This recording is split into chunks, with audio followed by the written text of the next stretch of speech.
And now, Jabroni Studios, in association with Big Herm Productions, is proud to present to you, recording from an undisclosed location in Oakdale, Connecticut, it's Chris Burns, it's Chris Lynch, this is Dysfunction Junction. It's Matt Marsh. Yeah, we gotta. I'm working on it. I'm fucking busy. God damn it. I know. I understand, but somewhere in there. I'm not saying anything. I'm just like just unmute it and just say his name. You gotta drop a line and put his name in there somewhere. Like Dawn, and now featuring power packs is like right, this is Dysfunction Junction. Right, it's like finished dishwasher detergent. He's busy making shells now with OxyClean. Yeah, right. You got to make it like a really bad edit and do it. Matt Marsh. Right? just in the middle of and Matt Marsh. Yep.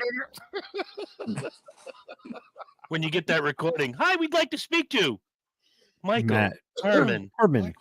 If this is Michael Herman, please get Siri to do it. Yeah, right. Anyway, guys, welcome to the land of milk and honey. We are here, and it is one of our favorite shows to do ever. It is where we illustrious four, and anybody who happens to be in the comment section tonight gets to judge people on how absolutely fucking stupid they are. That's right.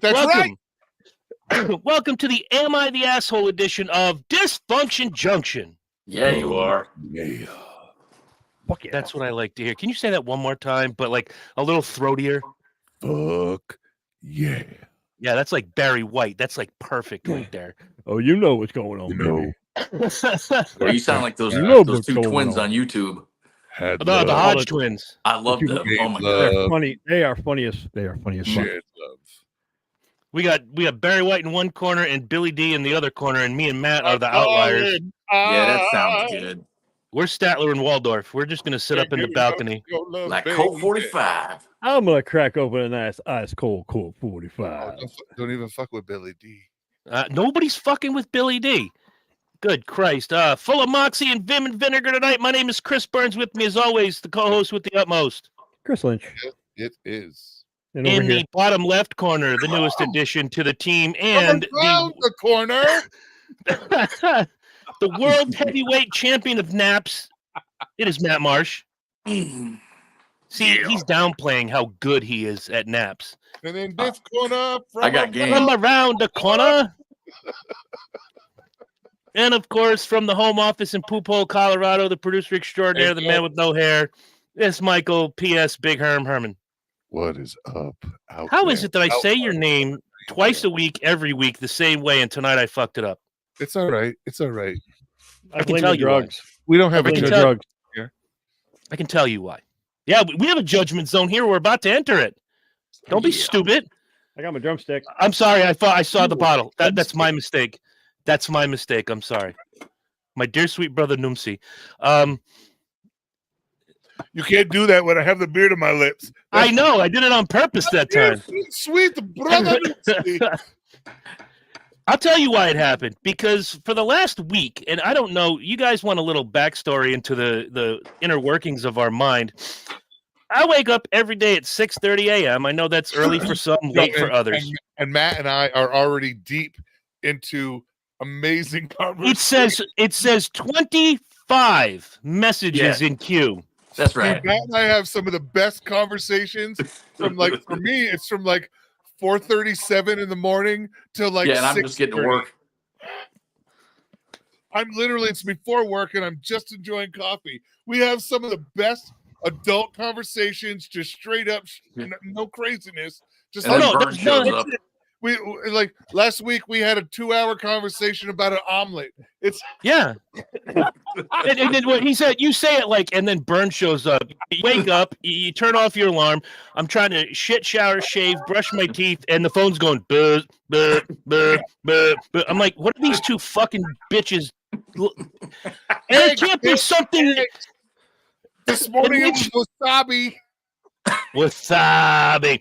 And Lynch gets it right. I am going to tell you what Lynch said 2 days ago to all you people out there in dysfunction land. Lynch got it right. I'm not catching up with all this bullshit. Fuck you guys.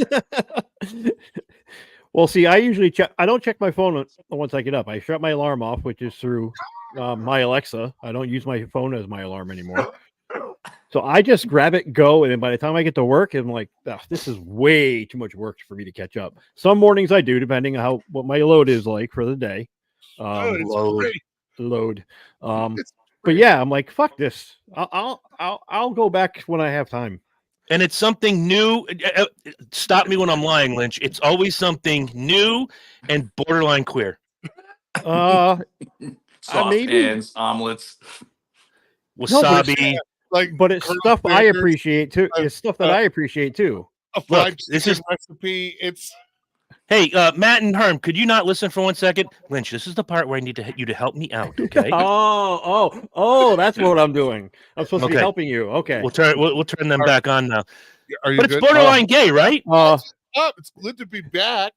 The official statement from the Chris Lynch camp is those guys are fags. Thank Yes, you. thank you. This was not coerced in any way. I mean, Right. yes. Oh, wait, actually, yeah. I'm Chris Lynch, and I support this message. Don't do it. We're not getting a fucking strike for you putting a gun to your head and losing our goddamn channel. Stop it. Don't put the gun to your head. You can show Motherfucker, it. we match. How gay? You know what? This is the gayest thing ever. See, guns are now the gayest thing. No, you guys go and look. We're gun twinsies. Yeah, what do you got? What do you? Only want? you two could make guns gay. I'm telling you what, man. I'm You telling know you what. That's okay, because America. That's right.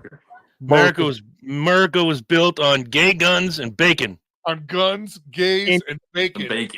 Candy And bacon. let's be honest, there's no such thing as gay bacon. That's right. Bacon. That's right. That's right. All bacon is heterosexual.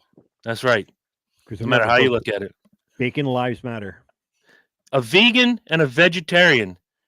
Well, if jump it wasn't off a bridge. heterosexual, you couldn't get any more bacon. That's right. Yeah. A vegan and a vegetarian. Shut up. Is females are the bacon of the human world. Right. They look good, they smell good, and they slowly kill you. Exactly. All right. A vegan and a vegetarian jump off a bridge to see who hits the ground first. Who wins? Society. We all win. That's right. Fuck them. Speaking of winning, does anybody have a quick hit before we get into Am I the Asshole? No, we discussed it earlier. Like, what the fuck, Wendy's? Bunch of dicks. Look, all right, Lynch, hold that thought because I want to hear what you gotta say. Their Twitter page, and watch them do their Instagram, and whoever's running the Wendy's online media thing, they are a fucking brilliant. I love them. I've been following them for years because they call out some serious shit. But the CEOs at fucking Wendy's have decided to go with priority pricing and surge pricing, and basically there's a price during slow times, which is the normal price, and then at lunchtime your Dave's Double Classic goes up from $6 to like $9, and everything else goes up. Like, I don't see how that can work. Look, I don't see how it can work. How that's gonna work. Like, people are like, I'm just not gonna eat there. Yeah, but it wasn't even just prime time. It said that they were using an AI algorithm, and it was going to be like the weather AI algorithm. Yes, but they're also using AI for their ordering system now. Right. Selling.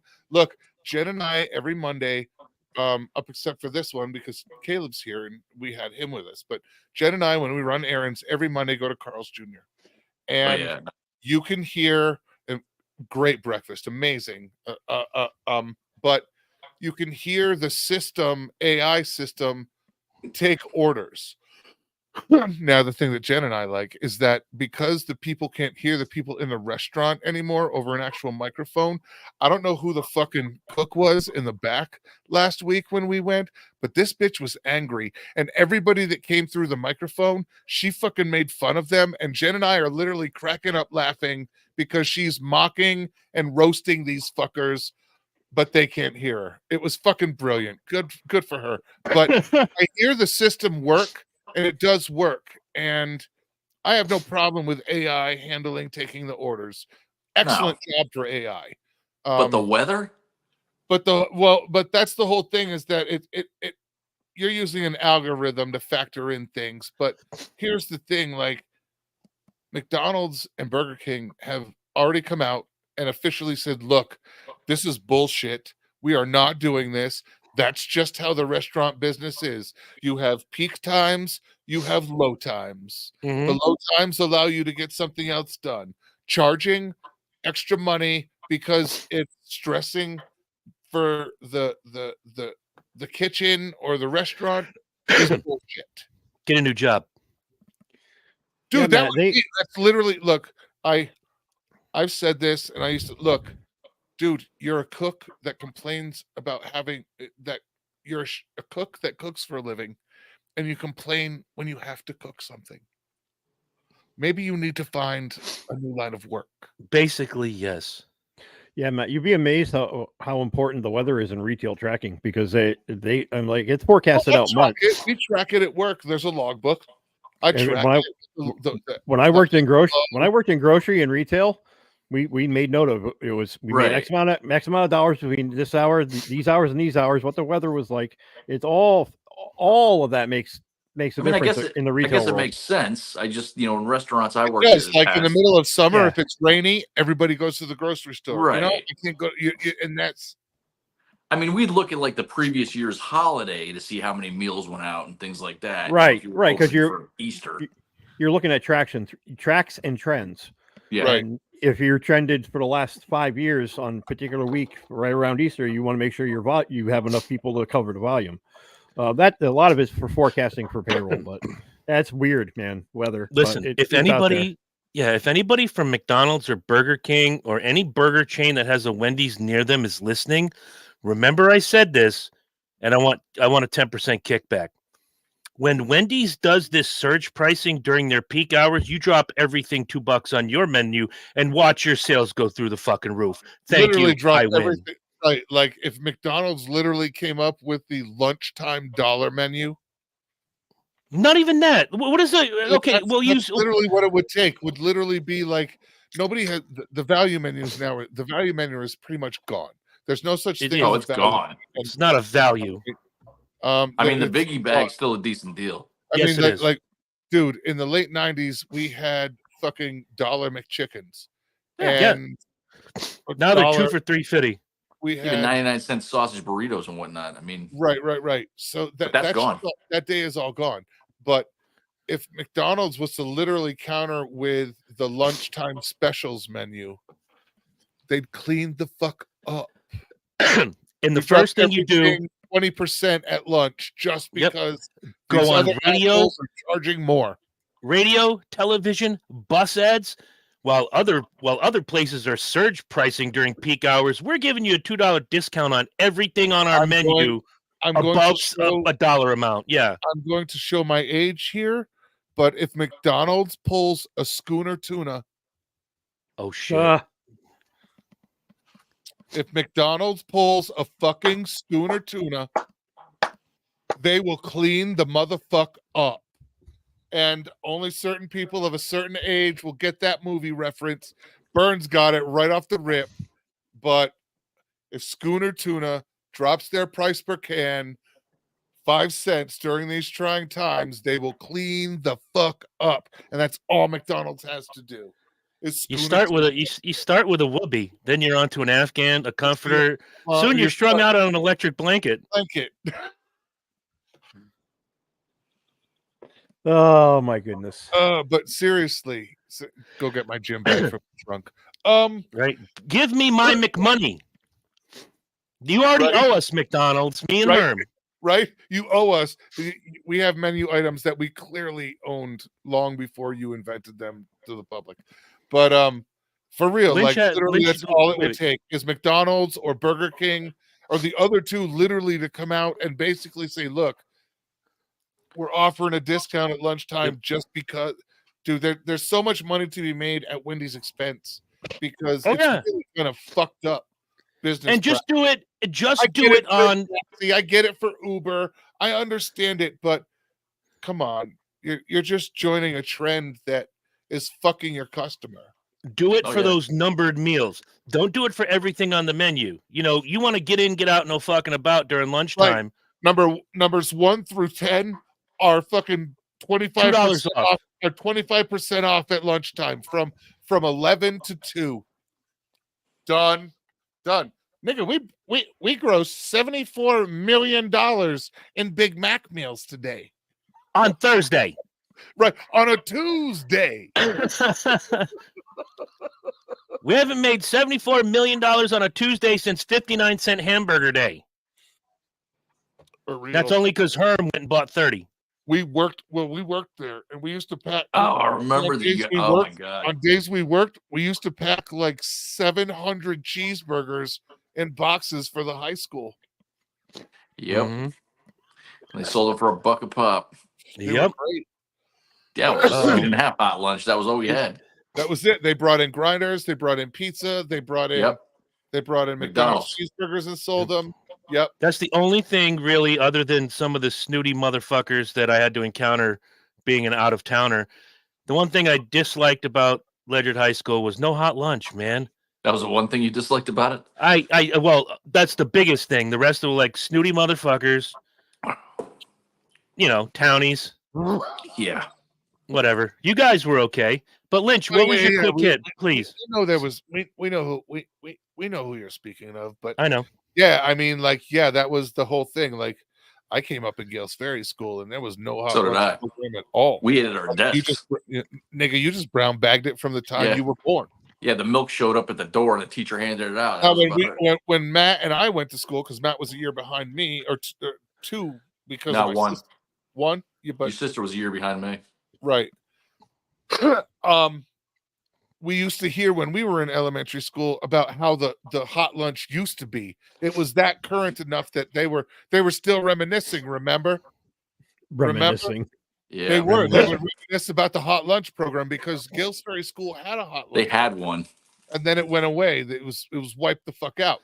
And we were close enough in the early '80s, and for them to all be like, no, it was only like 3-4 years ago. We had the most amazing hot lunch program, and lunch was awesome.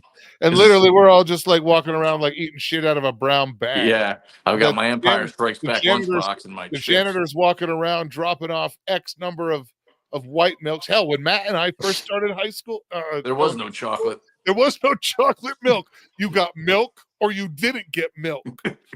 It hadn't been invented yet. These guys are so old. That's how it was at Gales Ferry School. We were a very small school. We literally serviced like the bottom part of Christie Hill. That was it. And was a little bit of Route 12. And because Julia Long took the rest of it. Everybody in the village just fucking walked. You poor bastards. Didn't get hot lunch. It wasn't until up the guys up on a highway up above, up on the hill on that back road that got bust. Everybody in the fucking village just walked to school. Well, shit, we remember when McDonald's came in. We were all excited. Dude, we built that motherfucker. Dude, we didn't. I'm gonna fucking drop this right here. But my wife to this day still refers to that as the new McDonald's. That's what we all said. We all called it that. 30 years later, 35 years later, we all refer to it as. My wife refers to it as the new McDonald's on Route 12. How do I get to the Dollar General? It's next to the new McDonald's. Next to the new McDonald's. What new McDonald's is it? 40 years. Right? The one they built 40 years ago. Lynch, what's your quick hit? All right. So, as I told you guys, I had some comedy shows this weekend. I saw Nate Bargatze on Saturday afternoon. Great show. His openers were really, really good.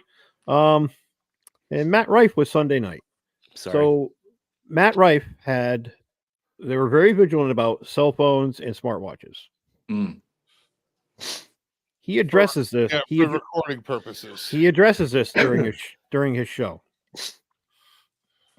Now, I'll get to that point in a second.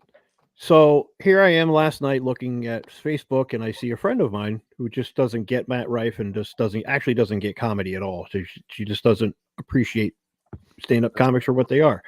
How was Natalie Bessios? No, it wasn't her. Oh, good. So my innocent comment was, oh, we were there, great show. Which turned into, first of all, I fear this. A fucking clown saying he sucked. There's no new material. I wasn't laughing out loud. You know, his special wasn't that great. And I was like, if you watched his special and you didn't like his special, why the fuck are you there? Exactly. Okay. So let's just get that elephant parked in the. Let's get that elephant parked in the corner and get it out of the way in the room. If you're gonna complain about something that you spent probably a lot of money on, because he was boasting about, oh, I go to New York City all the time to see comics. I'm like, dude, I've been seeing stand-up comedians for 45 years. I love stand-up comedy. If I wasn't doing this, I would be a writer or a stand-up comic. I love it that much. So then it turns to, well, he said the word retarded in the opening skit of his act. Big deal. Okay. Yeah, I use that all the time. So let me fill you in on some context. These people are now. I'm not apologizing. They're trying to cancel him. Oh Christ! And he even says, this is why I want to make sure nobody records, because you know what? They tried to cancel me once. Fucking cancel me again. I really don't care. But the context in which he brought up the word retard, and he is, I want to say he's 100% true and honest when he says that when he meets people like that, they are some of the sweetest, kindest, compassionate people they ever want to meet. He said, why not take the word back to make it a good thing? That was the whole point of the skit, was that kid's retarded, and meaning he's awesome, he's excellent, he's a good person. So here we now. Why is it, even when somebody has good intentions, they don't want to hear the context? So when you try to tell them the context, that nope, he has a skit about autism too, so he's an asshole. I don't understand how you can like him. Here's the thing I always point to. You can't lay judgment on the buzzwords and what you're feeding. You have to you have to do the work. Are you really offended by him? Or you just joining the bandwagon because everybody else is offended by him? Because it's cool to be offended by Matt fucking Rife. If you're gonna judge me based upon what stand-up comics I appreciate and don't appreciate, I don't want to fucking deal with you. Bye.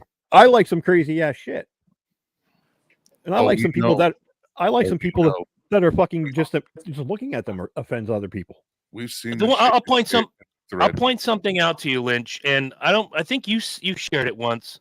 And I recently saw it again on Facebook, the South Park routine where the kids are in front of like a committee because is this the fag? Yeah. And one of the kids. No, it's so fucking wrong to call a gay person a fag. You only call your friend, or it's the retarded one. No, it was fag, because he said, okay, picture this. You're sitting at home, you're reading a book, it's a beautiful sunny day. Some guy on a motorcycle drives by and he's revving his engine way too loud. What's the first word that comes to your mind? And the judge says, that guy's a fag. Right.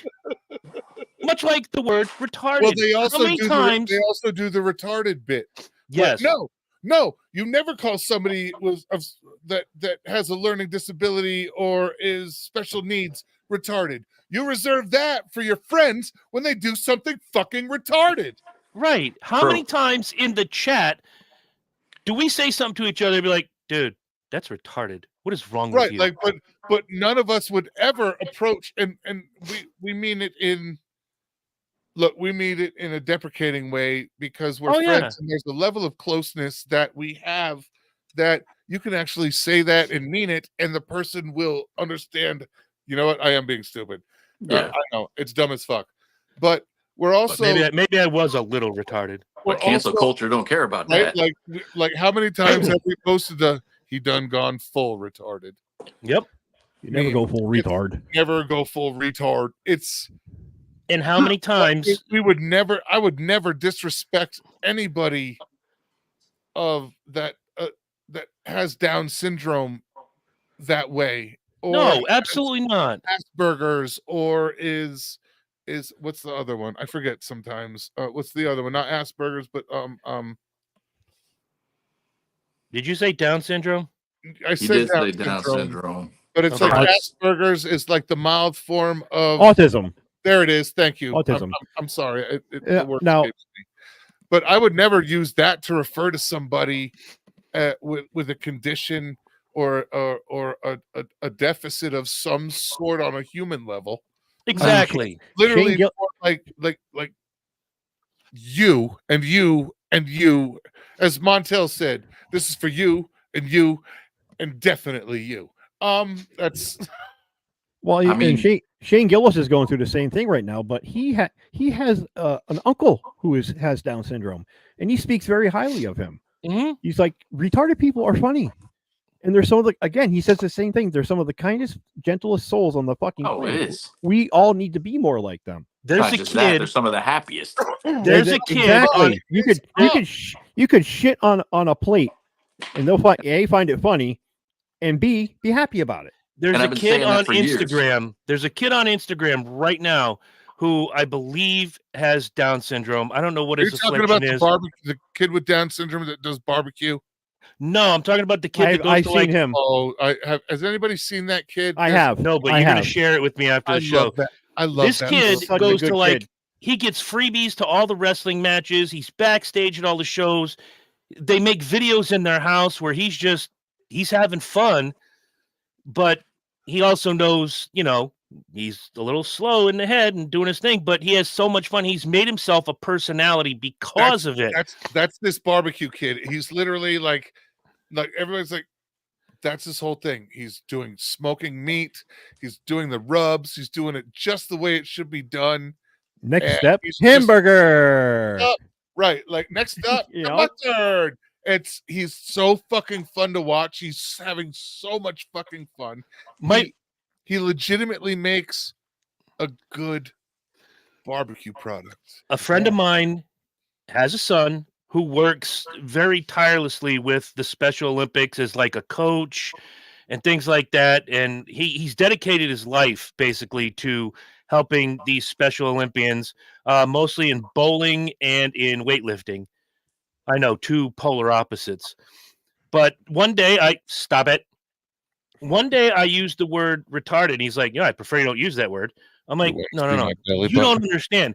I'm not coming to the Special Olympics and doing the keynote speech going, hello, tards. No, what I'm saying is what you just said is absolutely retarded. These kids are awesome. These kids are awesome. They have so much fun. They enjoy themselves so much. You can learn a lot from them. They take you so can. seriously while not giving an absolute fuck. Well, and sometimes I envy their lives. And just watching them have the fucking most fun I think a person could have. So look, there is and look, I don't give a fuck what anybody says. Cancel my fucking ass. I dare you. All right. There's an old statement that says ignorance is bliss. It's okay, and I think it applies to those special to all of anybody like that, because they're lucky enough half the time to not know a lot of the evils and to not get and understand the evils and the manipulation that happens in the world. exactly. They are almost always the purest thought and cleanest form of a human being. That's one thing that Dylan said was they always wonder why everybody is so nice and so sweet to them. So nice and so sweet. They just don't understand it. They don't get it. They also don't understand why everybody is such an asshole. We come from a different generation. There was a young girl I was in probably second or third grade. She was a year or two behind me.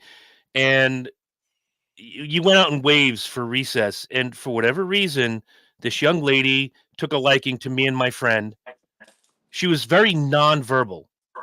Everything was like grunts or noises or whatever. You didn't need words. You right. You just kind of did and you got it. This and I'm going to use triggered the right way, not the way these pansy ass fucks today use it.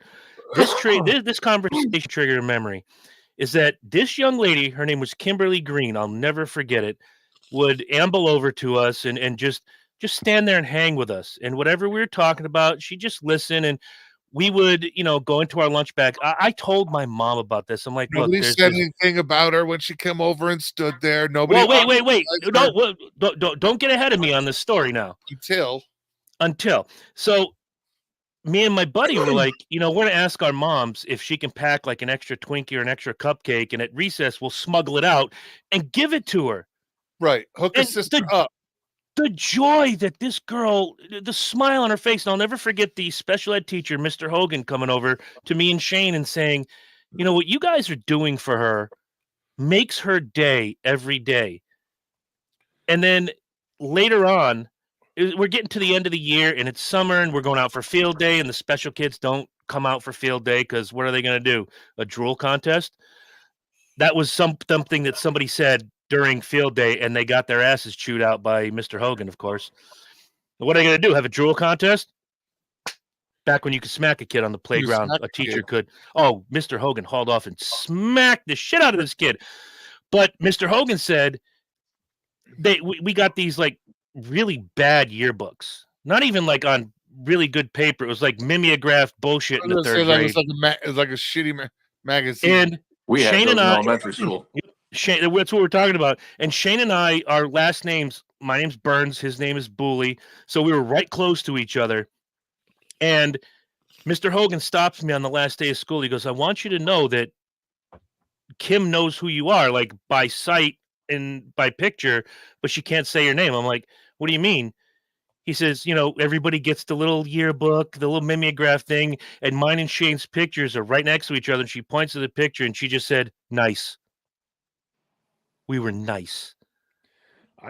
There's a difference between being mentally and physically handicapped, retarded, if you will, which is a term we used for millions of years, and being like the four of us, Matt, retarded. Do you remember? Do you remember Greg at Gales Ferry School? He was blonde. He wore a jean jacket a lot, but he walked with the polio individual canes on each arm. There was a couple of kids that had some different stuff back in the day. Yeah. But there was a kid there, and he was. Everybody fucked with him, but there was a kid there at Gales Ferry School, and everybody kind of ostracized him. But I ended up with him in one of my classes one year, and I don't remember if it was Mrs. Brown, but nobody would talk to him. But he ended up sitting right next to me in class. And nobody else in the room understood or even give a fuck. If you started actually listening and slowing down and just letting it happen, Greg was funny as fuck. Yeah, if you give him a chance. Like he was funny. He was the funniest fucking kid, but at the time, I thought he was the funniest fucking kid in the room other than me. Nobody else in the room would even give him a chance to like even listen to him. And we would clown back there and lose our shit, and nobody would understand. Lynch, go. I went to all through elementary school, junior high, and high school with a kid like that, and we lived close together when we were in Groton City. Then when I moved, he moved shortly after, and we lived close to each other. We were on the same bus route with this kid all the time. One of the nicest people on the fucking planet, number one. Funny, but people picked on him, and I was very protective of him, and people would make fun of me. I'm like, he's just a dude like anybody else. He just has a difficult time conveying himself. When he actually wrote or typed, you'd think you were talking to fucking Shakespeare, but he couldn't speak well. I could understand him. I can understand him when he talked. So I'd be like his translator in class and shit. But he appreciated that. I mean, I ran into the guy 15 years after graduation. He's speaking much better now because he spent years of fucking speech therapy to learn how to do it. Right. The guy fought for 25 fucking years to feel like he was accepted and normal. Yeah. There was a dude like that. That's harsh, man. It's harsh for this people. treat people like that. Here's where we have humanity versus like some of these soft-handed children of privilege think they have humility, humanity, empathy, yada yada yada. When I was working at the Record World in Old Saybrook as a manager, in that chain, that L-shaped shopping area. Oh yeah. Every once a week, and look, if you want to cancel me for saying this, fuck you. I'm gonna say it. The sped bus will pull up, and the gaggle of them would go shopping, like 5 of them to a chaperone. And there was this one guy that would come into the record shop, and he'd buy his CDs, and he'd pick one out. He doesn't know me from Adam. The first day I met him, he goes, "Buy this CD and listen to it, and tell me what you think next week." Okay. I didn't care what it was. It could have been the fucking Ally McBeal soundtrack, or it could have been Anthrax. It really is. Vonda Shepard is fucking fantastic. Yeah. Mm-hmm. So I started doing that with him. So he'd come in and he'd buy something, and he goes, "What'd you think?" I'm like, "It was really good. Now I got one for you." And I'd slide it across. I'm like, "You're going to buy this today, and you're going to go home, and you're going to listen to this. You're going to tell me what you think next week." That lasted for about 6 months, and unfortunately, he passed away a little after that. For his affliction, I don't know what it was, but he was old even while he was young. I think he was 41 when he passed. But yeah, it was the best 6 months sharing. I love sharing music with people. Lynch will tell you that. You've always had a thing with that. And you give me something new. Somebody just turning me on to a new band, and I'm halfway through their first record, and as soon as I finish it, I'll be sending it to Lynch. Tokyo Motor Fist. Steve Brown from Trickster. It's one of his side projects, and he has 90 side projects. That sounds like a very, very, very depraved Japanese porn video. Well, it does, but it's really no. Stop it. It's not that kind of, it's not that kind of show. It's the Japanese version of Motorhead. But before we go into Am I the Asshole, speaking of assholes, why in the world did Matt Marsh ask me about Ace Frehley the other day? I like Ace Frehley. Have you listened to his new record? No. Ace Frehley. It's like listening to two cats fuck. I can't get through it. No, but his cover for freaking New York Groove, I mean... Oh, of course. That was, 90 years ago? I heard it for the first time 3 months ago when I bought the Kiss freaking collection soundtrack, and it was on I fucking quit. This kid is 30 fucking years behind. It's on the 1978 solo album. I heard it 3 months ago. His I'm house behind the curve. got Paul waiting. That's why I started asking, because I got curious about him, because I knew he was one of the originals, and I knew him and Simmons and all that, they kind of went their own way. Matt tried to call me the other day. 8, 6, oh. No, he's waiting. He's waiting for his big Motorola pager. You got that wrong. If you were using a rotary dial, it would have been 203 because we didn't get 860 back then. That's true. All right, good point. So you are the asshole for bringing up Ace Frehley. All this time, 1978, you heard New York Groove yesterday. Stop it. I think I heard the song. In fact, to make it even worse, I thought that was an original tune from him. It's only been in the last 2 weeks when I started reading articles about him and some other stuff when this band Hello, I guess it was the originator of the song. I wasn't a music kid. Featuring Russ Ballard, actually. Yeah. I mean, I had the WWF wrestling album. That was hot stuff. I quit. I can't do this anymore. I'm not making enough money to deal with this. He's gonna sing "The Land of a Thousand Dances." Oh, yeah. See, look, get your rubber bands in your face. A Real American by Derringer. I'm gonna head out. Yeah, all right, I'm head out. All right, so we've already established that Matt Marsh is an asshole. Can we all agree? By Nikolai Volkov. Stop it now. Oh my God. Are we ready? Oh, always ready. As we'll ever be. All right. This is not a Valentine's Day one, but it is a relationship one. Ooh. And it says, am I the asshole for accepting my girlfriend's request for a threesome? No. Oh. See, already I'm on board. Which one, though? Which way? Yeah, which way? But wait, there's more. Is it the devil's?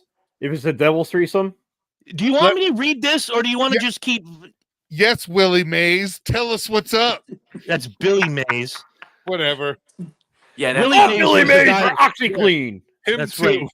Wasn't Willie that Willie Mays. Hayes? Billy No, Hayes. Willie Mays Hayes. No, that was Hayes. Major Mike League. Witz Billy wants Hayes. to know. Fucking Mike Witz. Mike Witz. No, that's Doug Mankiewicz. Yeah. Oh yeah, Mike Witz. Yeah, Mike Witz. All right. So me, 23-year-old male, and my girlfriend, 23-year-old female, are in a relationship for 5 years. Today we were talking about some random stuff, and I said jokingly, maybe if you were bi, it would be good for our sex life. She said it would be even better if I were a bi, as she would love to have a MFM threesome. All right, so you guys were on board, male, female, male. Hell no. Stop. Can I finish? Go. Matt Marsh, the reason we can't have nice things. I said I don't mind, but I won't be having sex with the man. But we can have. Going on. I'm not pegging this nigga. What's up? Right. I won't be having sex with the male, but we can have the threesome. Then she kept on talking about which position she likes about threesomes, and I kept giving enthusiastic replies, mostly as jokes. Then at the end, she said she can't believe that I was ready to share her with someone else. I explained to her that I've never thought about this on my own. It's only because she suggested it that I even talked about it with her, and now she wants to break up with me. Am I the asshole, Matt Marsh? I didn't hear anything after threesome. There's a surprise. You know, the only thing that would make it better for Matt Marsh is if I threw the word fat girl in there, and then it'd all go to shit. Ooh. My girlfriend, 23 years old, fat female. So is he the? So wait, he's the Is asshole. he the asshole for Stop. Go check your shelves. He just wants to know if he's the asshole for bringing this up. For bringing up the suggestion? Yeah. Did he suggest him and another guy? No, she tricked him. She baited his ass. Oh, said, I got no tolerance for that. She'd be gone. She said, "Hey, what do you think about a threesome?" And he said, "All right, but I'm not fucking the other dude." And she said, "All right, that's cool." And he said, "All right, let's do it." And she said, "Hey, that was a trick." No. Fuck I that. don't have any tolerance for games or tests or any of that bullshit in a relationship. You're either, you're with somebody or you're not. I mean, the whole deal when they try to get their best friend to hit on you to see how you react and all that shit. Hell no. That's the oldest story in the book. You go in, you're meeting the girl's family, whatever. She's got a hot sister. The hot sister starts coming on to you. You walk out to the car. The whole family there is cheering, like, good job. You did the right thing. All the time you're thinking, no. I keep my condoms in the car for a reason. Because I was totally going to plug the sister. And if they're doing it once, they're going to do it again. You don't want to spend the next 15, 20 years of your life, God forbid, dealing with shit like that. Right. Yeah, I mean, like you that's entrapment. Basically, that's my issue. It's a tarp.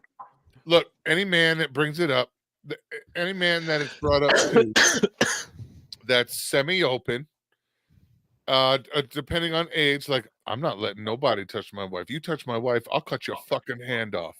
Okay, right. Straight up. But this is me at 50. Experimental. Right. Younger, the problem is you're like, all right, I'm open to some shit for you, baby. And then when you're like, I'm open to some shit for you, baby, she turns let me do this for you. Right. She's like, I normally wouldn't, bang a. Look, I'll bang a chick. So I don't care if I get canceled. I'll bang some slut. Me and a buddy can bang some slut at the bar any day of the week. Can't do it. No, back in the day, absolutely. You mean in a threesome? Eiffel Tower. Eiffel Tower, that bitch. God damn it. How do you get it up if you've got a naked dude in front of you with an erection? I'm not fucking him. Yeah, but you're looking at him. He's using, using the end that I'm not using, okay? If I'm hitting it from behind, he's got her mouth. If he's hitting it from behind, I've got her mouth. There Chinese finger cuffs. for Just real. point me in the direction of. Dude, it's like an old camera, an old Polaroid. Point and shoot. I can't. Okay? The homophobia kicks in, and I can't. Oh no, I'm not banging him. Point I'm me in okay the with that. direction of and before I moist. go any farther with that, let me elaborate. When I say phobia, I mean exactly that, a phobia, not the freaking how it's been contorted into this. Oh yeah, you no, hate there's gay rules people. to it. Like That's you don't fucking cross the bullshit. middle line. You don't cross the middle line. Dudes don't touch. Nope. And if they do, and it because while changing positions for some weird reason, it's an apology. If I'm railing her in the box and he's railing her in the butt and our There's no cobs reason- touch, Hey, Yeah, see now Right. you're talking. That's a devil's threesome, and Yeah. yeah, No. no, one at one No. end, one at the other is Yeah. my only option. you That's stay finger over there. cups. I'll stay over Absolutely. here. So and why do they call you finger cups, Alyssa Jones? Yeah. Oh, nice. Chasing Amy. Chasing Great Amy. flick. Yeah.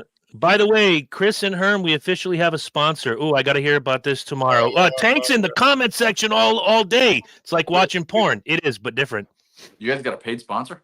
We're about to find out. I don't know. We haven't held that company meeting. We haven't had that meeting yet. We Yeah, need what do see you have the to do for pitch that? is. I don't know. We'll find out. What was that, Herm? I said we need to see what the pitch is. I understand. right. We have a sponsor, or somebody's sponsoring something. The business is business. Business. Yeah. We'll discuss if we have a It's sponsor. business. I'm in the business of being in business, and we're doing business. What movie's that from? Cavassier. No, Whip wrong out movie. Everything you got and do it in And the do butt. it in the butt. You guys are crossing the streams here. We are. That's We Ghostbusters. are. Yeah, money talks and shit Some walks. bullshit walks. But, I'm not. Let's see what. I haven't heard an offer yet, so we'll. Talk. All right. Anyway, Brewster's Millions. So are we all in agreement? This dude is not the. And somehow we lost. There he is. There he is. The sandwich Now man. we love sandwiches too. Because if we got to The wear sandwich hats and name man. tags, that ain't gonna work. No, I don't. I don't think he's the asshole. She's the asshole for bringing it up. I She definitely. She I don't mentions it. disagree. It's She entrapment. mentions It's it. like Herm said. Oh, yeah. it's like you said, dude. It's. I'm gonna test you and see what your Yeah, response no. is. Hell If no. I don't like it, You be gone. No. get the fuck out. Get out. I dated girls like that before. I said, you don't trust me to sit in front of your friends. This isn't gonna happen. Nope. Right? 'Cause Screw that. I'm a flirt, and I tell girls that when I was dating, I flirt with people. I talk to people. I'm very Nope. sociable. I'm very social. So if I hit on a rod, don't get surprised. It doesn't mean anything. I'm just making her feel good about herself. As long as I'm not squeezing her tit. Yeah, as long as this thumb stays in my ass or yours, you're good. But wait, what? Yeah, Never you mind. lost me there. Whose thumb? is Never in whose? mind. Wait, My whose thumb thumb? It's my If thumb. my thumb is in my ass or her ass, everything's Get good. 2 thumbs up in there like the Fonz. Like, hey! Do it in the butt. In a row? Yeah. My girlfriend sucked 37 dicks in a row. In a row? By the way, I was rewatching Clerks 3. You know the hockey scene at the top of the building? Yeah, Yeah. I had it in Clerks 1 as well. Yep. But did you notice that in Clerks 3, when they have these special quick stop jerseys, Dante's jersey number is 37 37. Yeah. 37. in a I row? actually went down there. I row? took a road trip down to the Quick Stop. I want to. I'm I gotta have see stories that. about. I have stories about that. I No, I think gotta I'll watch- dictate. Now I gotta watch that. I took a pilgrimage. I had to go. I rented a car. Went down there. beautiful. Are we ready for our next foray? Do it. I went to Kevin Smith's 37th birthday party in New Jersey. Did In you a really? row? Yeah. Show me on the dolly where they touched you. Real quick, I got to Fly, know. badass fly. I got to know his wife pretty well from his message board back in the early days of USQ. So she and I would talk on the regular, and then one day we just kind of were just having a discussion thread that he Yeah, never went to, that he had never been to his own high school prom. Yep. So we're like, throw one for his birthday, 37. Oh, that's nice, man. Yeah, we Yeah, were she was down a there. reporter for USA Today. Yep. In a row? I know a lot about him. No shit. Yeah, so do You I. guys are- I've met him several times. Nice. Lynch Yeah, I is only met like, him once. if there's like, everybody has their geekness. Like for Herm, it's Julia Child. For me, it's Kiss. For Lynch, it's Kevin Smith. Yeah, I got to go with the View Askew universe myself. I've been since the first one. Like I said, I've been down there. Yeah. I got to take a little offense to road, man. I've seen the liquor clown. There are no more lines anymore. Yeah, well, here's a line on this side of it. We ain't gay. On this side of it, we ain't gay. Tank in the comment section. I'm guessing Tank is talking about Marsh here. He goes, he looks like a fat Bam Margera. Listen, if you've seen Bam Margera lately, he's twice as fat as Matt looks like a thin Bam Margera. I was gonna say, alcohol's a hell of a thing. He looks like Bam Margera would have turned out if he hadn't fucked himself over when he was middle aged. I'm just saying, like, yeah, he looks like an excellent rendering of a Marsh ain't thin. Margera. Marsh is 250 pounds a man. That's right. Yeah, I got that in my meat freezer. What? Here we go. All right. Am I the asshole? Yes. For not getting my wife anything for Valentine's Day? Depends. Yeah. Okay, shut up. No, fuck you. You're already. You know what? Mute him. You know what? Hold on. Mute him. Yep. Remove from stage. Hold on. No, leave him in the stage. Wait, who's getting muted? You. For what? Bitch, I can ban you. Yes. Don't fuck with me. All right, here we go. I am in trouble this week, and I'm not sure that I deserve to be. Is this a dude or a chick? Oh, wait for this. Is it double chick, double dude? It's double chick, baby. Oh, it's V on V action. That's right. We're talking W's all the way around. Double V, double V, double V, double V. I, 35 female, did not. Are you going to let me read? Absolutely. I worked hard to learn how to read last week just so I could do this. I know. Thank you for helping me with. What?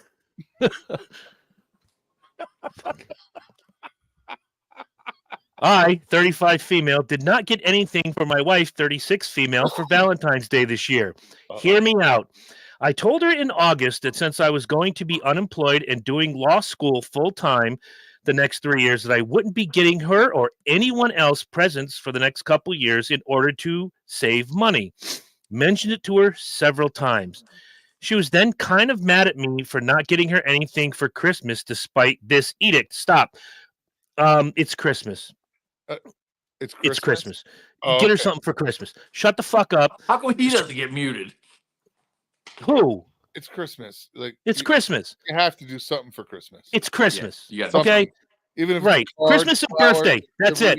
Hickory Farms, whatever the fuck you want. We're not talking about, we're not talking about Arbor Day, Cinco de Mayo, and Labor Day. We're talking about Christmas and birthday. That's it. Birthdays. All right, moving right along. But she got over it rather quickly. Monday morning, I texted her, Happy Valentine's Day. First of all, you're an idiot for doing that. She leaves for work before I get up. I did not get her any presents because I don't have expendable income. She got me a bag of jelly beans for Valentine's Day. Well, mighty white of her. I didn't need anything, but I thanked her anyway. It's a thought that counts. Don't say it. Yeah, no, I get it, but it's also an extremely small flex. That opens up a door to why didn't you get me anything?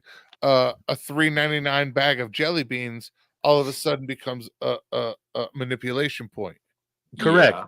I agree. And how come lesbians can get away with that shit, but I can't? I have no idea. Because you're not asserting yourself. You turn them into lesbians. Oh, that's right. You got me there. I've only done it once. You are the king. You literally have a skill that you're helping their cause. I mean, it's a mutant superpower. You know what, Herm? You know the shirt. You know the shirt you made for Corey with the speed. You know the shirt you made for Corey for Speedway Review. The shirt you made for Corey for Speedway Review. You got to make one for Marsh. It says, "Once you go Matt, you never go back." Like there's Professor X, like Generation X. No, yeah, maybe, but he's Professor Gay. He's the original Transformer. I will transform you, Professor L. When he dates you, you like women. Forever. You'll never want. You know when some guys say, "After me, baby, you'll never want another man again." Once you That go takes back, that you shit never go seriously. back to dudes. Right? I mean, How do some you- of them wandered back, but it took years. Like How he do you- hurt them so badly, they just said, "Fuck it, I'm gay now." How do you say man repellent in Spanish? That's his new- Marshito. Mateo. Yeah, Mateo Marshito. Heard it's pronounced Matt Marsh. But Moving right along, she was very mad I didn't get her anything for Valentine's Day. She said I could have gotten her a small gift or even something homemade. I said it didn't even cross my mind as I didn't have money for gifts, but I will do that in the future. I then made her a homemade card and said that, but she said that didn't count because she had to ask. So also, she knows that I do not like Valentine's Day, my girl, or my Les, or whatever, as it reminds me of when my school was shot up in 2008. Wow, that's real trauma there, guys. Come on. to Al Capone High School. Wow. I've had a cold all week and I haven't been feeling well. She was still mad at me on Tuesday and reiterated the same points. It's now Thursday and she says she wants to forgive me but is still upset and feels that me not getting her something means I don't care. I said I don't feel like I should have to apologize, and I told her I wouldn't have the money to get anyone gifts months ago. Herm? You know what, Sheila? I don't care. I don't give a fuck. Okay? I told you months ago that I was trying to build a future for myself and us, and you're more concerned with current present tokens of bullshit. All right? I don't give a fuck.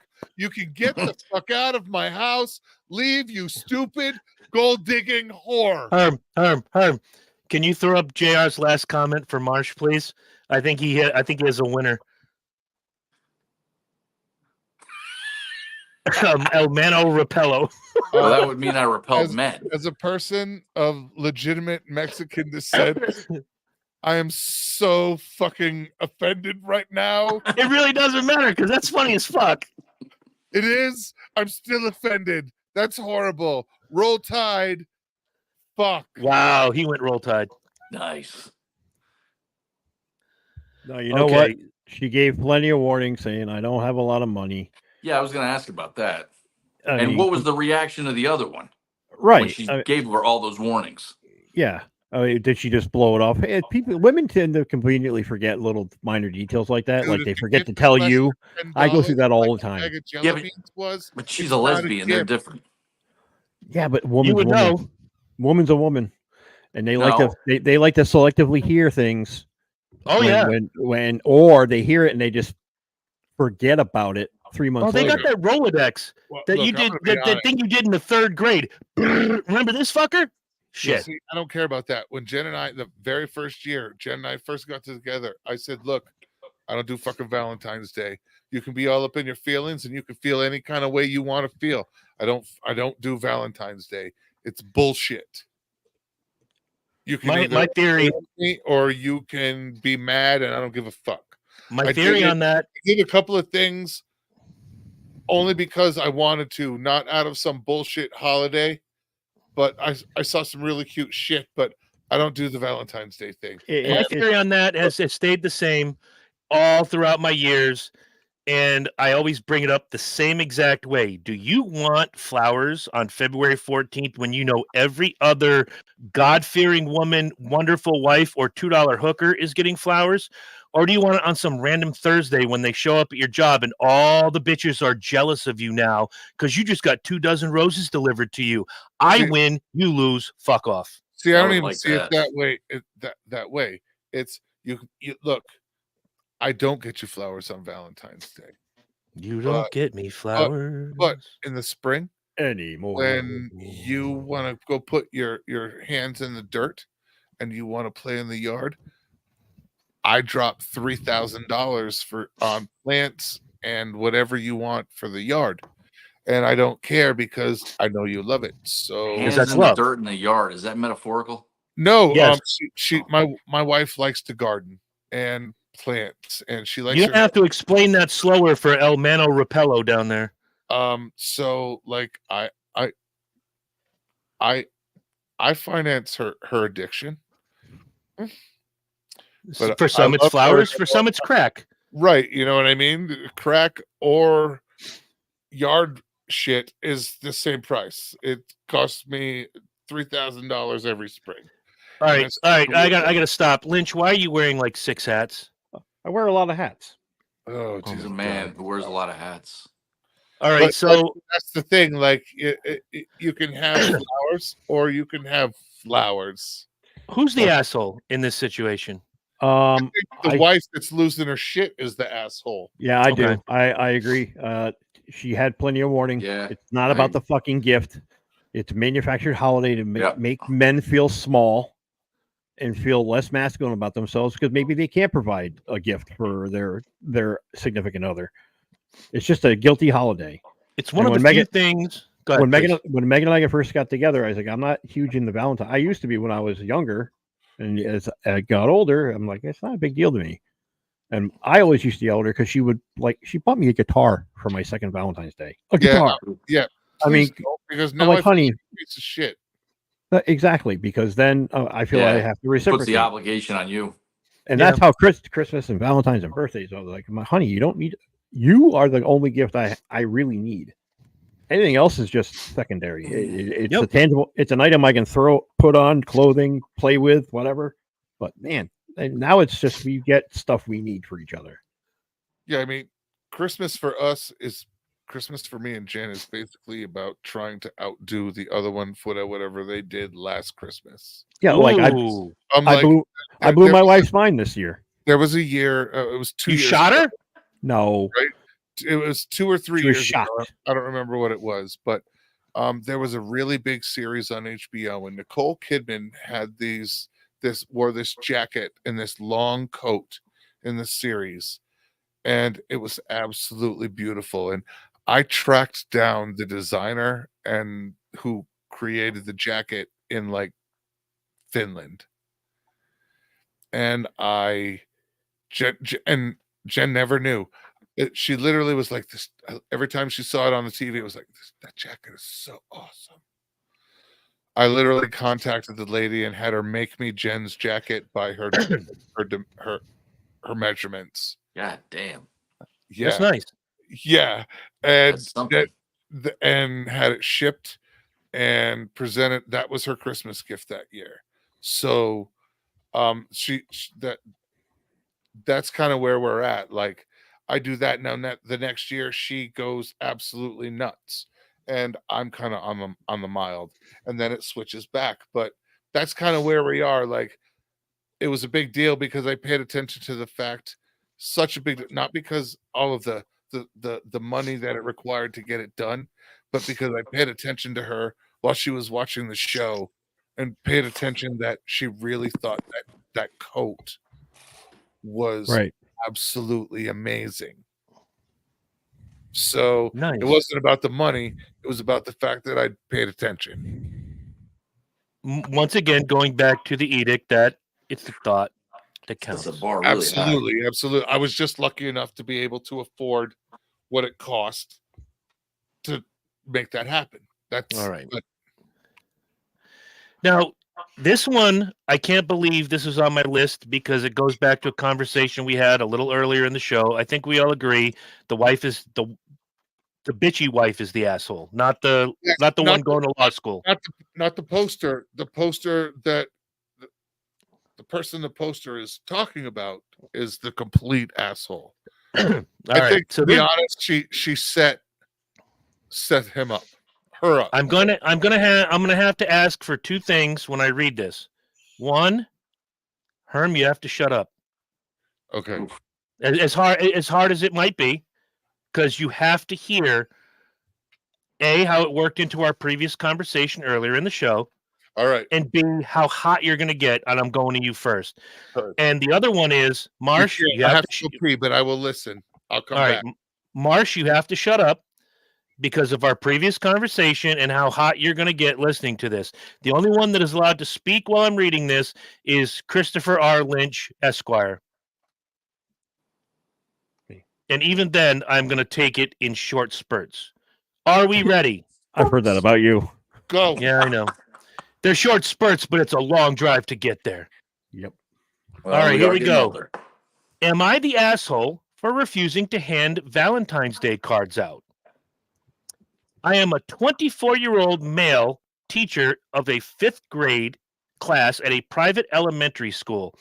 It is a school with a hefty tuition and all my students are well off, which has meant holiday celebrations tend to be pretty big with things like gift exchanges, etc. Almost all of my students, except for a few Jehovah's Witnesses, practice in these events. There is no official school rule saying that you have to bring in Valentines for every student. This is my 3rd year with parents, and I've never excluded any student in the proceedings. I guess I'm reading into this the 3rd year with the parents excluding. There must have been some sort of meeting. There's something missing in context. Right. On Friday, I had a parent come in before school started after she emailed me about giving the Valentine's Day early because she was busy on Wednesday and she asked me to hand out Valentines for her daughter on Wednesday. I noticed some kids were missing and asked her about it. She said her daughter didn't want to give a Valentine to a boy and his group of friends because they were bullies. When I asked her what she meant, she said to ask her daughter. The daughter said she didn't like a boy because he was weird and a show-off. She was referring to how this boy used advanced vocabulary when speaking and always gets hundreds on his papers. He is autistic and does not purposefully boast about grades.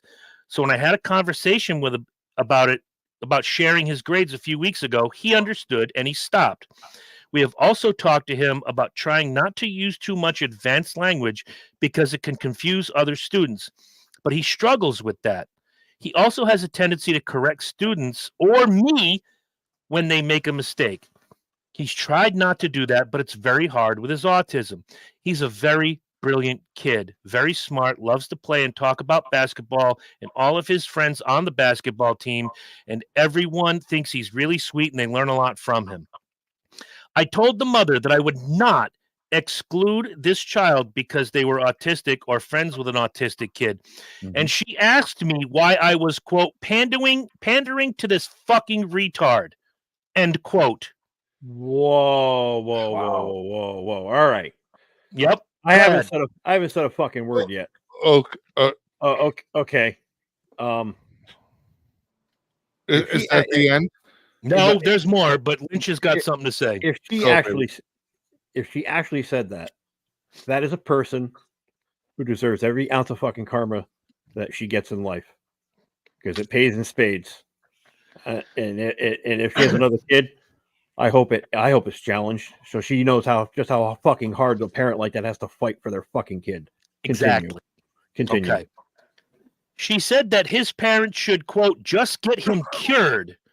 When I explained that there was no cure for autism, she went on some conspiratorial rant before asking for the Valentines back and saying she'd mail them herself. She also said she would report me to the administration for punishing her daughter for, quote, not wanting to be friends with all of her classmates, including the retard. She's starting to get the other parents together to create an effort to add a rule where teachers must hand out Valentines, even if it would exclude some kids. So I'm wondering, if I'm the asshole here, I'm not going to lie and say I have no bias. The boys, which she don't like, are much sweeter and more pleasant to be around than her daughter, who is actually the bully. I've had some coworkers tell me I should just give in and that the parents protesting this online is only going to make our lives more miserable. Chris Lynch, is this teacher the asshole? Absolutely not, and a couple of reasons why. Let's start with the obvious, please. These are the same people that cry inclusion because they're privileged, they're rich, they got the money to send their kids to a very prestigious private school. If you think your kid is any better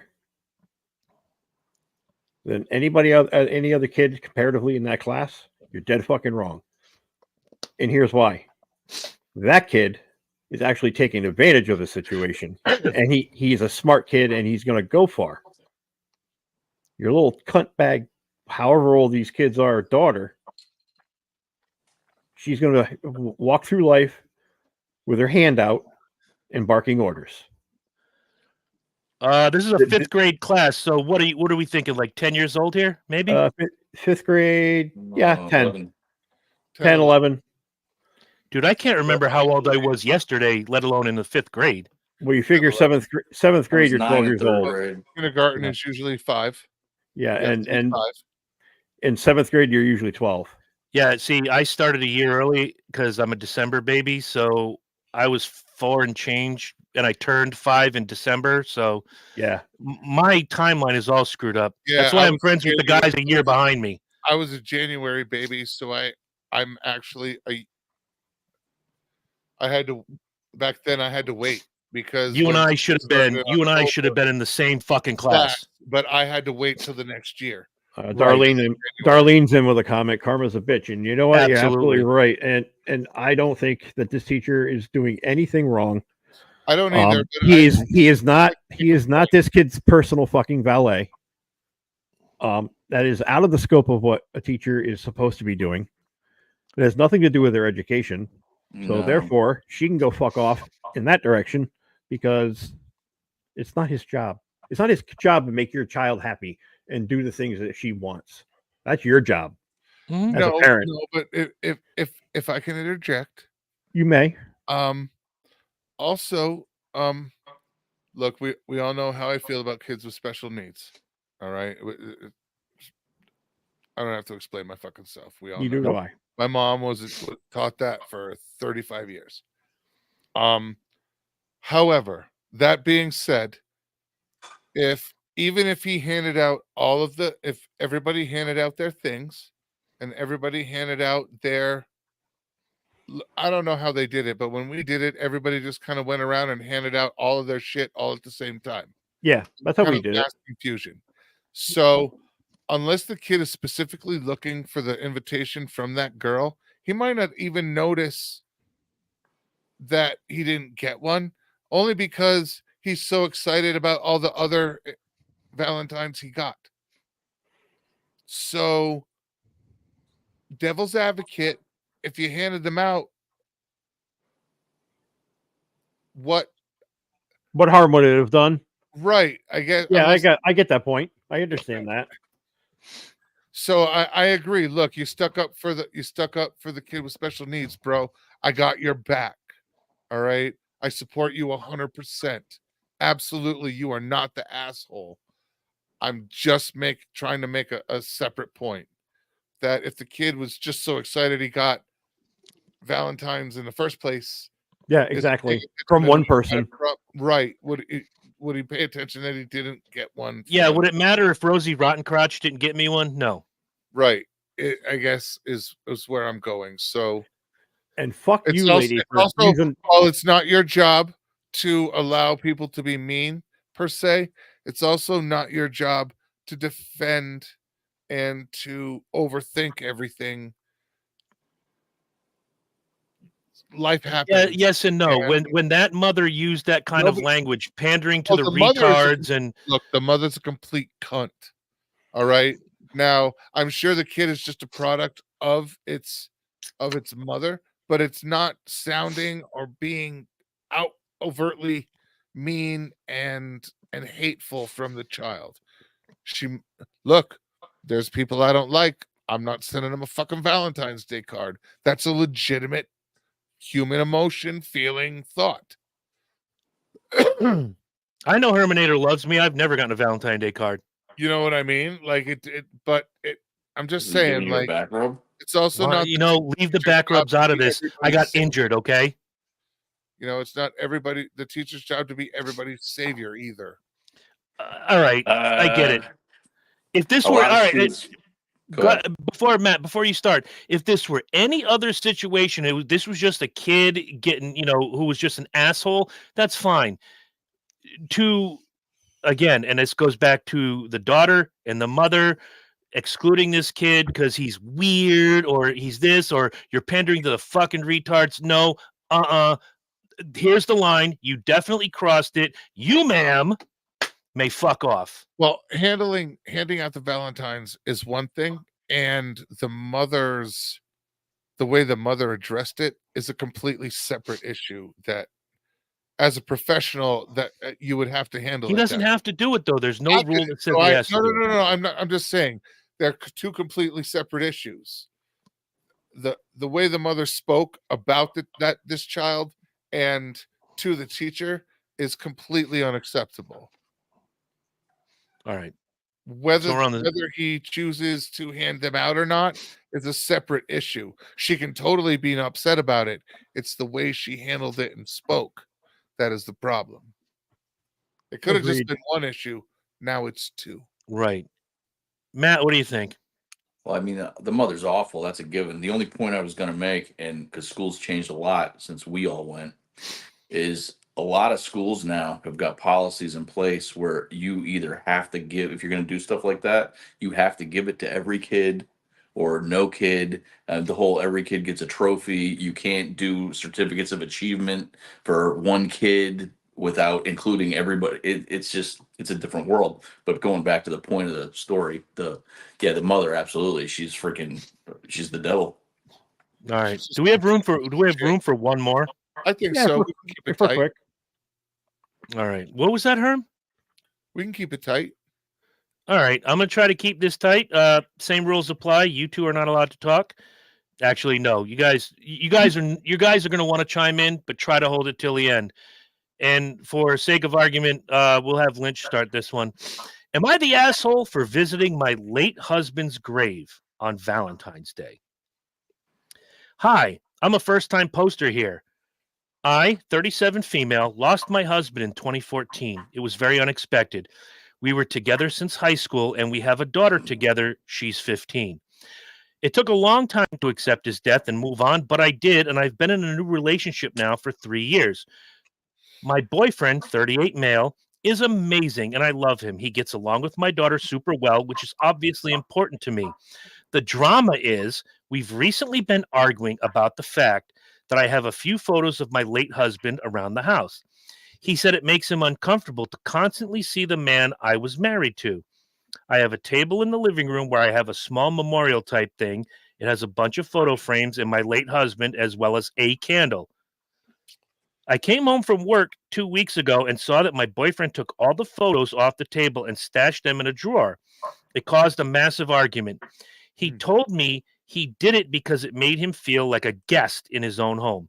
I told him that's fucked up to be insecure over a man who isn't even alive anymore, but he believes his feelings are completely valid. Here's the twist. My late husband's birthday is the 14th of February, and every year my daughter and I go visit his grave. But this year, my boyfriend got irritated over it. He told me he wanted to spend the entire day with me, but instead I went to, quote, look at a gravestone. Apparently, I ruined his Valentine's Day. I was furious. I asked him why he suddenly had an issue with my late husband, and he said it's because he was planning on proposing to me that day, but he can't anymore because he believes I'm still caught up on my late husband. I ended up calling him a cunt, and he angrily left the house and hasn't been back since. Am I the asshole? Oh, no. Wow. There's a lot to unpack there. No, there isn't a lot to unpack there at all. There's not. There really is not a lot to unpack. Go ahead, Lynch. Go ahead, Lynch. Go. And then I'll let it go. I mean, I'm just saying for sake of argument, the plot twist there with him going to propose. That's my fucking issue.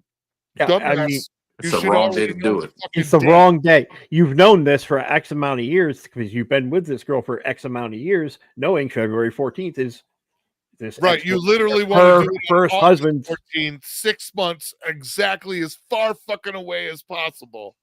I mean, you knew. This is no surprise that she's going to want to go with her daughter. This to her dad's gravesite. This living, breathing young female's father, and go visit him on Valentine's Day on his birthday. Say happy birthday. I mean, come on, man. I can understand where he's coming from with like the ghosts of the past. You know, it would be uncomfortable, I think, if like, God forbid, something happened to Megan and I meet somebody else and there's just a wall of her previous husband or whatever.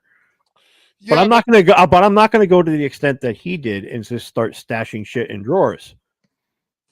He could, if he really, really, really wanted to convey his point. He was like, "Look, I know you think I'm being trivial with this, but can we tone it down with your ex-husband's photos?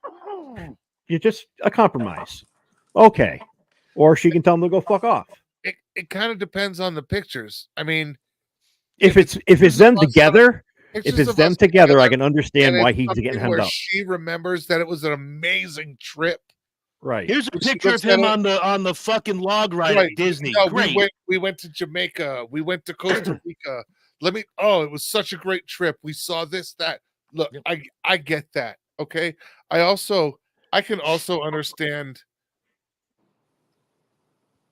She didn't break up with somebody. No, he died. They died. He died. And that's a tougher one to get through. I mean, because I look at my father-in-law as a perfect example. Megan's mother passed away when she was very young, and my father-in-law has been with this woman for as long as I've known him. So yes, 27 but he's never years. Stopped loving that woman because there was peace in that old house they lived in. I never had the opportunity to meet my mother-in-law. She passed away before we met, but I could see her mother in the house that she grew up in, and I could see her mother in my wife, right? Just from stories I hear, and that feeling's never going to go away. It's a spouse, and it was a tragedy, right? Unless you fall out of love, which is your net.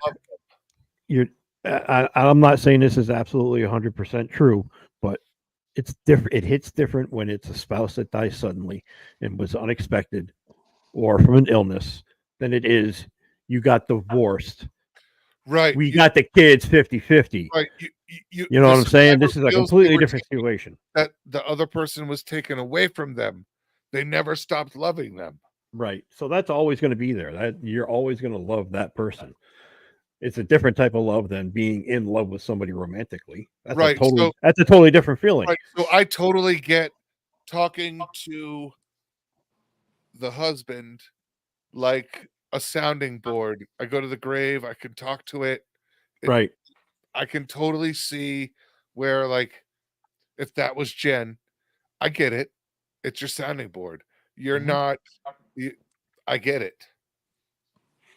When you're done, come home. Right. But the end of the story, I don't think the poster is the asshole. It is what it is. It's not his fault. He has poor planning, and it was very selfish of him to even think that you would take that day, even though he wanted to propose. Obviously, he wasn't paying the fuck attention. I think he was. Really? Oh, tell me why. I know where you're going to go with that. He wanted to change the day. He wanted to make it his day. That's where that's. I mean, when you weigh everything all together like that, I mean, first of all, I mean, it's not just the wife. The pictures up. This is this girl's the daughter. She's in this house. It's pictures of her dad. Right. Which is bad enough that there's other fuckers just trying to erase it, but it's almost like just trying to erase it. He's coming in like, because you better well believe that he knows exactly the birthday and all this other bullshit. He's trying to take the day over, not because it's a romantic freaking bullshit Hallmark holiday, but because he thinks he can freaking just slide in there and just kind of push the other shit right out of the way. Yeah, I don't dig that. That's fucked up. Until you said that, I wasn't even thinking that. I could totally see that. Yeah, that's exactly where I knew he was going to go with that, because you can't be that dumb. No, honestly, you can't be that thick to realize every February 14th your girlfriend or whatever she is and her kid drives to the fucking dead father's grave. Plotting. Yeah, I could see that. I could totally see that going that way too. I had a friend that. And again, my birthday to me is riddled with tragedy, I guess you'd say. It's a month for away years. A month away from Elvis. His birthday, anyway. He died on August 16th, 1977. Like you with Jesus. Yeah, you're a month away from when Jesus was born. That's Elvis, right. Jesus, same. As Ted would say, I might be Jesus. I'm just saying. Right. For years, I had a friend that would call me on my birthday and say, "Happy John Lennon Day," because Lennon was shot on my birthday. Nice. Oh, Herm. Oh, it gets worse. So watch Lynch's face. He was with me 3 nights later. I get done with work. I come home. I was actually staying with this friend of mine while my windows were getting done on my house. And it was about 9:00 in the evening, and I walk through the door. He hands me a beer, and he goes, "Happy John Lennon Day." I'm like, "Thanks, buddy. No problem." An hour and a half later, I get a call from my good friend Lee Elsey. You guys know who Lee Elsey is. I know of him. And he says, "Chris, are you sitting down?" I'm like, "Oh, no, not today. Not today of all days." "Yeah, I'm sitting down." He goes, "Whatever you do, don't go online. I want you to hear it from me first. There was a shooting in Columbus, Ohio. And one of the victims was Dimebag Darrell Abbott, my favorite guitar player of all time." Fuck. So my birthday, now every year, Lynch will tell you, I'll put up something on Facebook or something's like, "Well, it's my birthday. Wonder who's going to die today." And then like a year later, a major league shortstop, not that I liked him, but he died in a car accident in Puerto Rico, either Juan or Jose Uribe. I'm like, Jesus Christ, can you guys hold off with the celebrity death on the 8th of December, please? It was a dark and stormy night. Right. So there I was. Yep. All by myself. Drinking a beer, my buddy. All by myself. Jesus. Oh my God. Welcome to the karaoke version of. But yeah, it didn't take over the day. I just shifted the celebration. Yes, the 8th is my birthday. We celebrate on either the 7th, the 9th, the 10th. Who gives a shit? Maybe we'll take all week. But nobody's taking over that day. If I died and somebody came in and my daughter was not allowed to visit my gravesite or whatever on my birthday, fuck you. Get out. The guy is the asshole, not the poster. Yeah. Not the person who made that post. Maybe more of an asshole than people realize. Now, because it was a Valentine's Day post, I sort of, I don't want to say I understand it because I don't like Valentine's Day. Never have, never will. But to know that this was his birthday, that twists my tit just a little bit. Yeah, because if you take that out of the context of the story, not knowing the birthday, it goes a different way. As soon as I read that line, I was like, motherfucker, the nerve you have to get pissed off at this. Some people are just so materialistic. It's more about it's not even materialistic. It's narcissistic bullshit. It is. It's totally narcissistic bullshit. And right now he's just going after the birthday. What about the anniversary of the death? Right. Or their actual anniversary. They're going to want to get married on their anniversary. I'm going to propose to you on his birthday, and I'm setting the wedding date for the day he died. Yeah. Wow. You know, you want to dig the knife in deeper? Do it that way. That's a kick in the balls and a smack in the face at the same time. Yeah, she's got bigger problems than pictures right now. Yeah, exactly. She's got narcissistic asshole Jones as a boyfriend. Gotta get that. What are you laughing at, Herm? Him. She's got more problems than pictures right now. Exactly, and none of them are her fault. No. And you know me, I don't often stick up for ladies because, let's be honest, sometimes ladies can be, I said can be, not all the time, emotional creatures that blow shit out of proportion. I know several ladies that are level-headed, grounded, and will fight you as hard as a man or better than a man. However, women are emotional creatures, which is why men can never be women. Thank you, fuck you, bye. Well, however, go ahead. I feel that I have to stand up for women since I've converted so many of them into men. Fucking Christ. Ladies and gentlemen, the trans movement started with Matthew Marsh. He was the secretary of the lotion. Now he's secretary of the anti-motion. Oh, wah, wah, wah. We're going this way. Yeah. Sideways? Half a dozen confirmed. Wow. Half a dozen? Yeah. Dude, whatever you do, there's probably don't piss off your current wife. Oh, no. So I have an idea. I had an idea for next week. I ran it by the guys, and I'm going to tell the folks about it. All right. Because Matt's the newest member.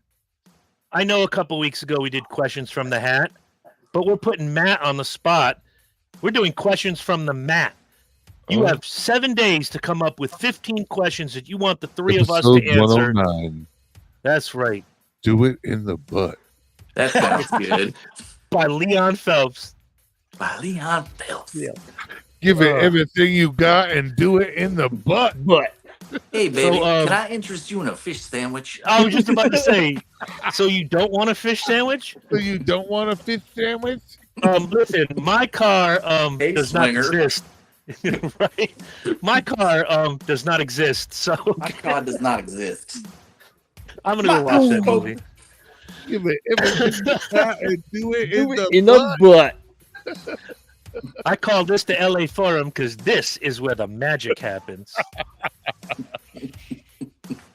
By the way, if you guys are not fans of the Speedway Review, I'm taking 5 minutes tomorrow night. I'm letting you know right now. We got Corey to watch Major League 1 and 2, and I cannot wait for his complete review.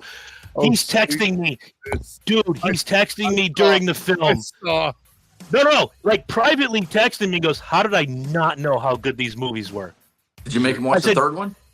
No, I told him not to. Don't make friends watch the third one. Yeah, if I like you, I'm not going to make you watch the third one. Let friends go to Texas. Friends don't let friends watch Major League 3. I can hear the drums, but Matt, you've seen the third one? No. I've seen good. pieces of it. All right. There's only Was that one Back to good the Minors? Yes. There's one good scene, and there's one half a good scene. I want to know what your good scene is, Herm, quickly, while the drums are playing. What was your good scene? Speed Zone. I don't remember this scene. But there's like Chris said, there's one really good scene, and that's about the whole movie. So Rube Baker is having his issue again. Okay, he can't get the throw back to the pitcher. And he's sitting in the dugout and he's rubbing the ball, and Scott Bakula, the manager, comes over and says, Rube, if I asked you to build me a table and a chair, could you do it? He goes, no, I don't really have the skill to do that. Well, if I asked you to bake me a cake, do you think you could? No, I really don't have the skill to do that. Well, if you don't have those skills, what are your skills? Well, baseball, basically. Well, you better figure out another fucking skill, because if you can't figure out how to throw the ball back to the pitcher, you need a job. And the second one was Serrano and Taka. They got the hoods over his head. Okay, is your mind clear? Clear. And they'd throw the ball and they'd catch it. Instead, they throw the ball full speed at Rube, and it hits him in the forehead, and he's knocked the fuck out. God love that. Rube Baker is my favorite character in those movies. Yes. Fuck that. We should do a watch along sometime. The four of us watch Major League 1 and 2. Oh, it'd be like that. What was that? Mystery Science Theater or one of those deals? Yes. Oh, dear Lord. Or Laugh Tracks? Was that the other one? Riff Tracks? Riff Tracks.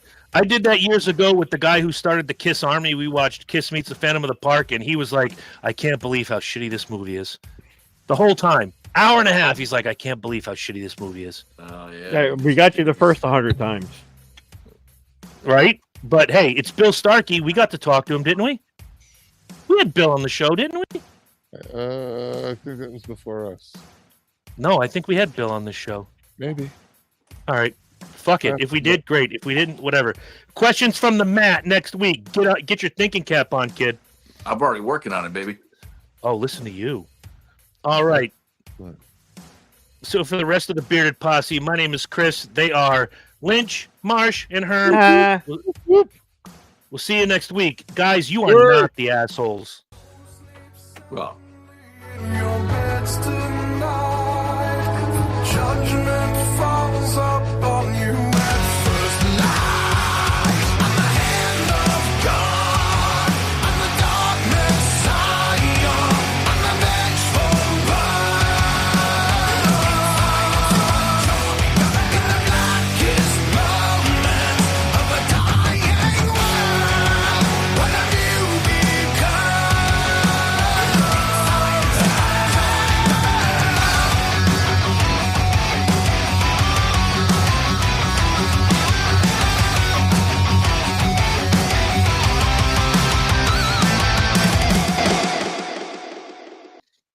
Am I the asshole for wanting to still have sex with Selena? Like in her current state? That's retarded. Same. That's a great question, though. That's retarded.